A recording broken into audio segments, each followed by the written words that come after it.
c'est juste incroyable ce qui est en train de se passer là, les amis. On connaît le résultat des élections présidentielles au Real Madrid. Je tiens déjà à vous informer qu'Arda Güler hier étant en feu avec la Turquie. Ils ont gagné 2 buts à 1 face au Venezuela. Et le deuxième but a été offert par Arda Güler qui était à 2 doigts de marquer un corner direct. En beau, faut le voir, malgré la grande détente du gardien, la barre est venue taper la deuxième barre de poteau. Juste après ça, elle a rebondi sur un autre joueur turc, Akgun, et c'est rentré. Sans oublier que du côté de l'Angleterre également, qui a gagné 1 but à 0 face à la Nouvelle-Zélande. C'est le petit Ngomoua de Liverpool qui a terminé homme du match alors qu'il part même pas à la Coupe du Monde avec l'Angleterre. Ça n'a tellement pas de sens. Et bien évidemment que Jude Bellingham a été auteur d'un très gros match. Il y a même Tourelle qui l'a félicité. D'ailleurs, ici on a la note de tous les joueurs madrilènes. Même Vinicius a fait un match pas mal. Cependant, Arda Güler est celui qui a la meilleure note. Et pendant ce temps, les amis, on a Lamine Yamal qui vient de faire une révélation assez marrante. Comme vous le savez, à un moment, il portait un bandage à la main comme Karim Benzema. Et pendant que tout le monde pensait qu'il gardait ça longtemps parce qu'il avait toujours mal à la main, et bah c'était pas le cas. Voici ses explications. Il dit: j'ai eu un bandage à la main car une fois je me suis fait mal en jouant à la play. Déjà là c'est bizarre. Comment tu peux te faire mal en jouant à la play? Il dit: puis ensuite j'ai vu que le bandage m'allait bien. On me faisait la blague comme quoi j'étais Karim Benzema. Du coup ça me va bien, je l'ai gardé. Et bah voilà, même dans le flow ça nous copie.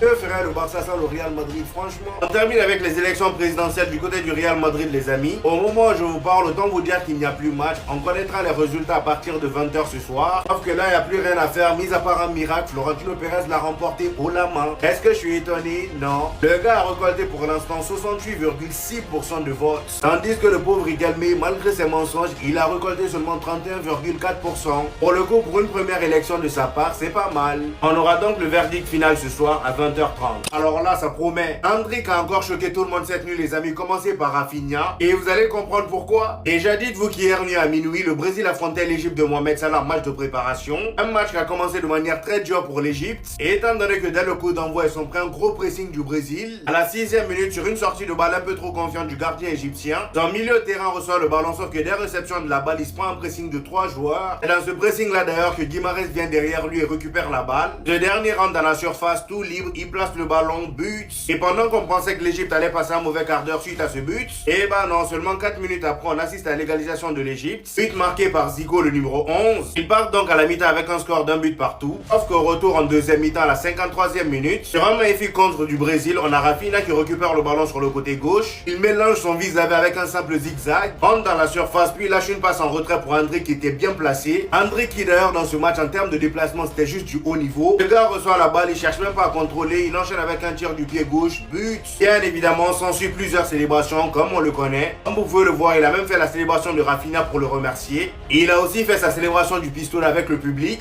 Sans oublier le plus important, un petit câlin à Carlo Ancelotti. Il est tout simplement devenu le chouchou du Brésil, les amis, il n'y a rien à dire. Carrément même Rafinha a publié une photo de lui sur Instagram. Et malgré tous les grands noms qu'il y avait sur le terrain, laissez-moi vous dire que c'est Hendrick qui a terminé homme du match. C'est quand je vois les propositions de ce mec là que je me dis mais on n'a pas besoin d'Olysée. Pourquoi on se casse la tête avec Hendrick? C'est possible. Déjà le fait qu'il soit parti à lui a changé son statut. Mais je pense que c'est à la Coupe du Monde qui va nous choquer.